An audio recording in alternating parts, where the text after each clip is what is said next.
केडगावचे kingmaker अखेर मैदानात. केडगावच्या राजकारणातील किंगमेकर मानले जाणारे भानुदास कोतकर मैदानात. प्रभाग क्रमांक 16 मध्ये कोतकर पॅटर्नची राजकीय वातावरण तयारी. भानुदास कोतकर यांच्या हस्ते प्रचाराचा नारळ फोडून निवडणुकीचा अधिकृत शुभारंभ.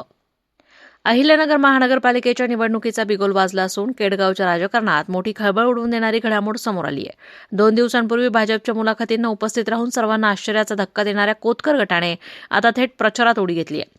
ज्येष्ठ नेते भानुदास कोतकर यांच्या नेतृत्वात 18 डिसेंबर रोजी शिवाजीनगर येथील मारुती मंदिरात प्रचाराचा नारळ फोडून निवडणुकीचा अधिकृत शुभारंभ करण्यात आला.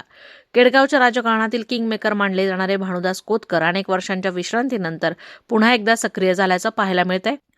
विशेष म्हणजे अद्याप कोणत्याही पक्षाचे अधिकृत चिन्ह किंवा उमेदवारी जाहीर झालेली नसतानाही ज्येष्ठ नेते कोतकरांनी स्वतः मैदानात उतरून प्रचाराचा नारळ फोडल्यानं कोतकर पॅटर्न पुन्हा एकदा केडगावात कार्यान्वित झाल्याची चर्चा शहरासह जिल्ह्यात रंगली आहे.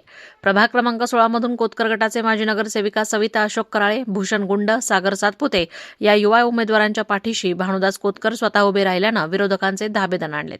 यावेळी शशिकांत आठरे, जयद्रथ खाकाळ, शकुंतला पवार, शोभा मगर, प्रमोद शेजूळ, संजय खामकर, नागेश्वर टेलर, उत्तम आंधळे, विशाल कराळे, पोपट कराळे, गणेश सातपुते, मुरलीधर बालवे, बाळासाहेब यादव, मच्छिंद्र शिरसाट, दत्तात्रय कराळे, मनोज येरकळ, सागर जाधव, गोरख मांढरे यांसह परिसरातील नागरिक मोठ्या संख्येने उपस्थित होते. प्रतिनिधी विक्रम लोखंडे, अहिल्यानगर.